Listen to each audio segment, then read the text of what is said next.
Meron tayo dito ng available mga idol na 5 electric fan yan. Sa mga nagsasabi na kung okay ba yung kita dito sa pagre-refer ng electric fan. Para sa akin okay naman mga idol yan. Ito pang benta natin to. Ito stand fan, saka desk fan. Yan. So ang diskarte ko kasi dito mga idol, kahit maliit lang yung tubo mo sa isang electric fan pero babawi ka sa volume ng sales, ay malaki pa rin yung kikitain mo sa sa isang araw kung mabebenta mo to lahat. So ito, kung mabebenta ko to lahat mga idol, kahit na 200 pesos yung tubo ko sa isang electric fan, ay okay na mga idol. Example ito, 200 yung tubo ko dito, 200. Kung maubos ko to kung mabebenta ko to lahat ngayong araw, meron na akong 1,000 pesos, di ba? So kahit maliit yung tubo mo sa electric fan, basta babawi ka ng volume ng sales, ay okay. Basta ang gagawin mo lang dito, magsisipag ka lang talaga. So yung 200 pesos na yon mga idol, hindi pa kasama yung mga tubo ko sa pyesa na yon. So bukod yung tubo ko sa pyesa na yon mga idol. So yun, pero malinis na dito, 1,000 pesos na ako dito mga idol sa 5 electric fan na to.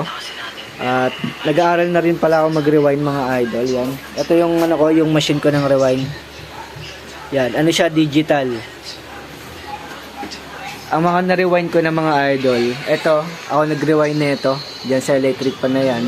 Tapos dito, kumbaga yung motor nito ay Tansuna. Pati dito rin mga idol, ako rin nag-rewind nito. Bali yung motor niya kasi, ito yung motor niya eh. Yan. Ito yung motor niya, yung sirang motor niya. Tapos kinonvert ko siya mga idol. Kasi hindi natin mare-rewind to eh. Kapag ganito yung slot. So, kinonvert ko siya sa ganito. Yan, sa ganito. Ganito yung slot. Small slot. Yan.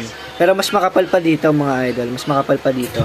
So, ako nag-rewind dito mga idol. So, all goods naman mga idol. Tinesting ko naman yung electric fan. At okay naman yung yung rewind ko. Yan.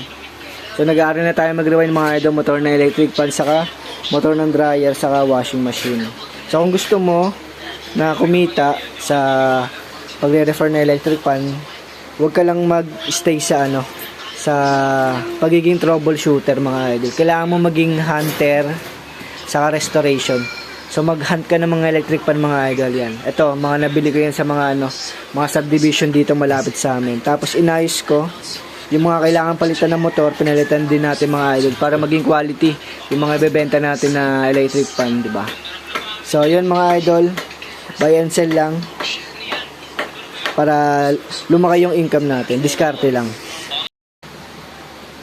Sabihin ko na rin pala yung presyo ng mga electric fan na to mga idol. Baka kung sakaling may mga viewers ako dyan na malapit dito sa amin, pwede kayo makabili sa akin dito mga idol. Ito, hindi ko na pala ito bebenta mga idol kasi gagamitin na namin to, itong box pan na to. So ito na lang available. Stand pan, 600 lang yan mga idol yung benta ko dito. Sobrang lakas na ito mga idol. Te-testing natin kung gaano siya kalakas. 600 lang mga idol. Ayun o, ito number 1 nya.